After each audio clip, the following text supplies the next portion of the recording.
Hello guys, I hope you like my videos. If you like my videos, please like, share and subscribe our channel and don't forget to press the bell icon. और अगर आपको ये video beneficial लगे तो please और लोगों के साथ भी शेयर करें ताकि और लोगों को भी इसका बेनिफिट मिल सके। तो आज हम लोग रिडम्पशन ऑफ प्रेफरेंस शेयर्स का पार्ट 2 आपके साथ डिस्कस करने जा रहे हैं, जिसमें आपके थ्योरेटिकल कंसेप्ट को अप्लाई कैसे करना है वो आप लोगों को सिखाएंगे। तो होपफुली आपको इस एग्जाम्पल से उस कंसेप्ट को समझने में और आसानी होगी, राइट। तो देखिए एक क्वेश्चन ले रहे हैं हम लोग। Obviously JR. मोंगा जो है बीकॉम पास और बीकॉम ऑनर्स के लिए बहुत अच्छी बुक मानी जाती है, तो उसी का हमने इलस्ट्रेशन पिक करा है जो कि बीकॉम ऑनर्स में आया हुआ है।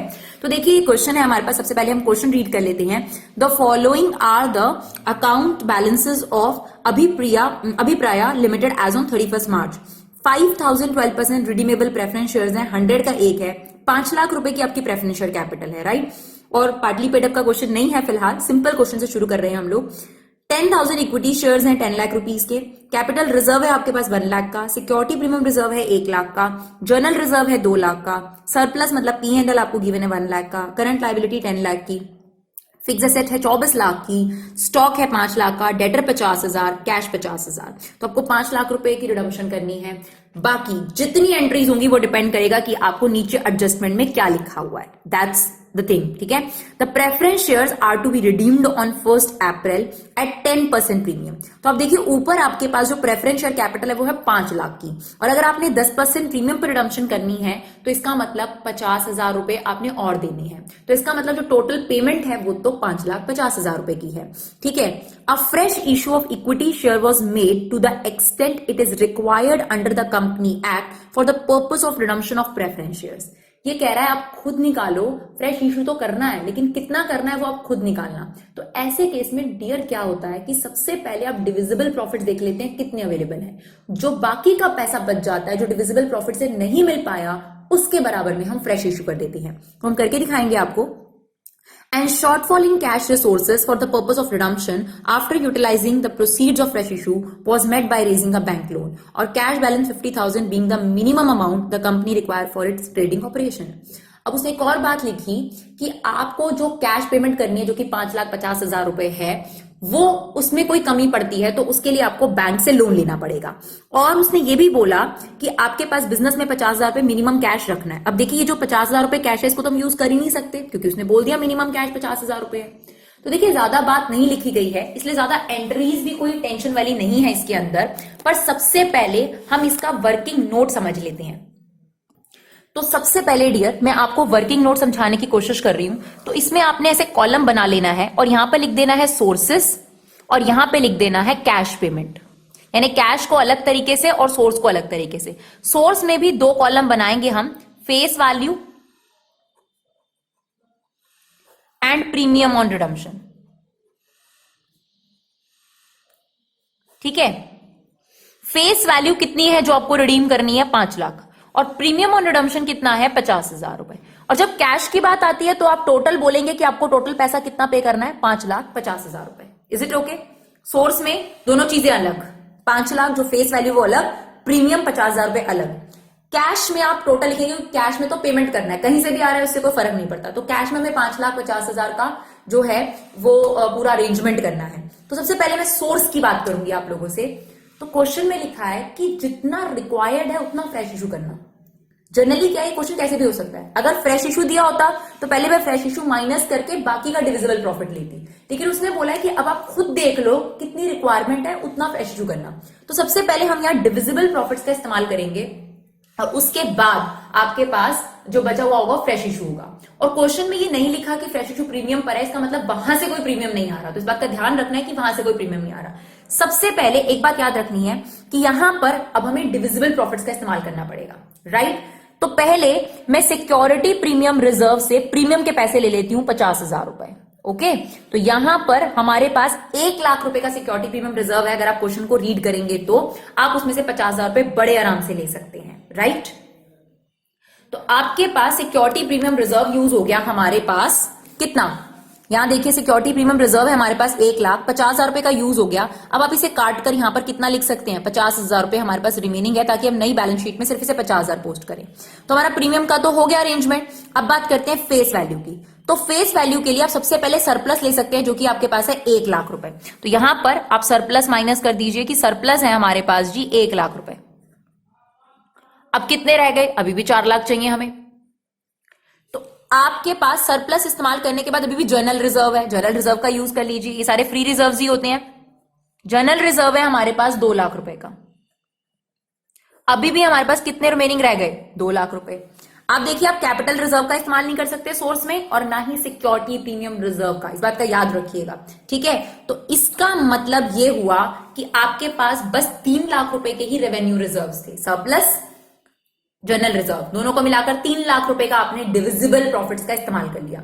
अभी भी 2,00,000 रुपए फेस वैल्यू के लिए हमें चाहिए, तो ये कहां से लाए जाएंगे, यही होगा आपका फ्रेश इश्यू। ओके, तो यही चीज आपको निकालनी थी। तो यहां पर हमारे पास फ्रेश इश्यू जो है वो 2,00,000 रुपए का अगर हो जाएगा तो आपके पास पूरा का पूरा अरेंजमेंट हो गया। Is it okay? 5,00,000 में से पहले हमने 1,00,000 रुपए का सरप्लस निकाला क्योंकि वो हमारे पास अवेलेबल था। अभी भी 4,00,000 बचे थे। 2,00,000 रुपए जनरल रिजर्व से निकाले।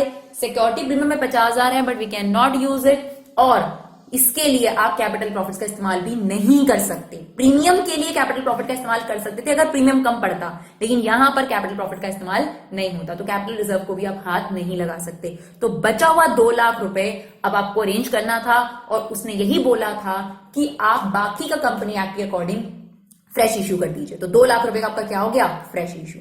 तो हमारा ये वाला कॉलम कंप्लीट हुआ। अभी मुझे पहले ये वाला कॉलम कंप्लीट करना है, इसके बाद मेरी एंट्रीज में कोई टेंशन नहीं। अगर आपको ये समझ में आ जाएगा फिर एंट्रीज कुछ भी नहीं है। तो आप देखिए 2,00,000 रुपए आपके पास कैश भी तो आ रहा है फ्रेश इशू से, क्योंकि अगर आप फ्रेश इशू करेंगे तो यहां से सोर्स भी अरेंज हो गया और साथ ही साथ आपके पास कैश भी आ गया। अब आपके पास कैश की कमी कितनी है, 3,50,000 रुपए की। आपके पास बिजनेस में कैश ही 50,000 रुपए पड़ा है और उसने कहा है कि मिनिमम 50,000 रखना है। तो अब ये बाकी का 3,50,000 रुपए कहां से आए? उसने बोला था जितनी भी कैश की शॉर्टफॉल होगी उतने का हम क्या ले लेंगे, बैंक लोन ले लेंगे। तो इसका मतलब 3,50,000 रुपए का हम क्या ले लेंगे, बैंक लोन ले लेंगे। अब हमें फटाफट से इसकी एंट्रीज करनी है। अब कुछ भी नहीं बचा अगर आपको ये समझ में आ गया तो बस इतना ध्यान रखना है डियर, सोर्स में फेस वैल्यू और प्रीमियम अलग रखना है, कैश एक अलग चीज है, ठीक है। तो कैश तो बिजनेस में सिर्फ ये 2,00,000 के थ्रू ही आया था, ठीक है, और जो कैश पड़ा था उसको आप यूज नहीं कर सकते थे क्योंकि पेमेंट भी तो करनी है ना, फिजिकली पेमेंट भी तो करनी है ना। रिजर्व्स तो एक लाइबिलिटी साइड पे फेक चीज होती है, हाँ पैसा थोड़ा ना पड़ा है, पैसा तो एसेट साइड पे पड़ा हुआ है आपके पास, राइट। रिजर्व्स हो गए, क्रेडिटर्स हो गए, तो नाम लिखे आपने अमाउंट, इनमें पैसा थोड़ा ना है। जैसे कैपिटल है उसमें आपने सिर्फ नाम लिख रखा है, पैसा तो कहां पड़ा है, उसका एसेट साइड पे पड़ा है। तो यहां तो रिजर्व्स आपने करे, यहां पर आपको पैसे का अरेंजमेंट करना था। तो बैंक के पास हमारे पास कैश नहीं अवेलेबल था, चाहे हमारे पास लाइबिलिटी साइड में रिजर्व्स पड़े हुए थे, लेकिन वो रिजर्व के लिए पैसे भी तो होने चाहिए ना, तो वो कैश नहीं पड़ा हुआ, उनकी हमने कोई एसेट्स वगैरह परचेज कर ली, तो हमें बाकी के 3.5 लाख का लोन लेना पड़ा।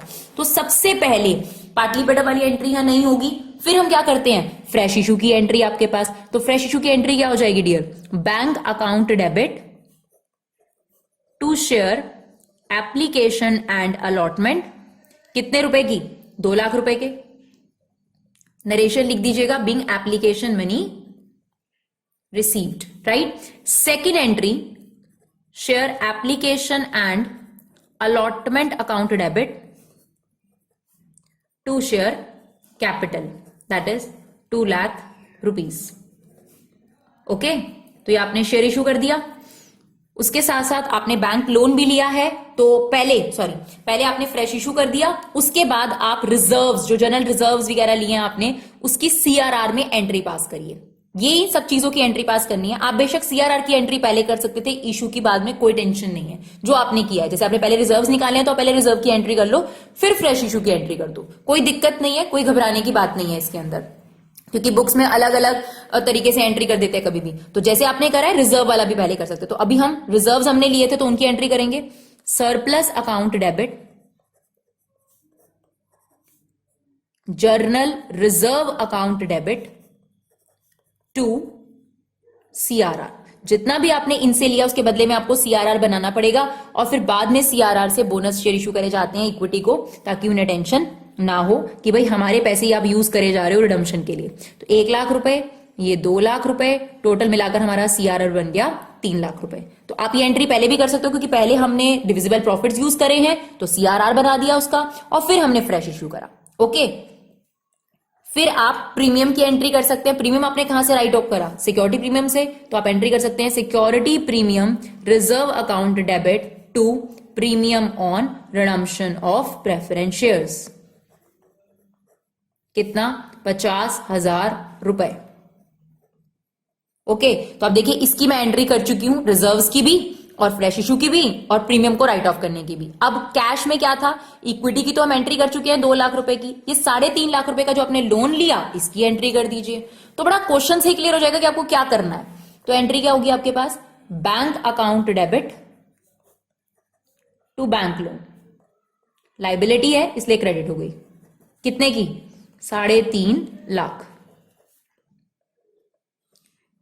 बस अब ये सारी एंट्रीज हो चुकी हैं, पैसा भी हमारे पास आ चुका है। आप देखिए 3.5 लाख, 2 लाख, 5.5 लाख रुपए हमारे पास कैश आ गया और 3 लाख रुपए आपने रिजर्व से ले लिया और 2 लाख रुपए आपने क्या कहते हैं शेयर कैपिटल से ले लिया फेस वैल्यू, और जो प्रीमियम है वो आपने एसपीआर से ले लिया। तो बस ड्यू करके प्रेफरेंस शेयर होल्डर को पे कर देते हैं।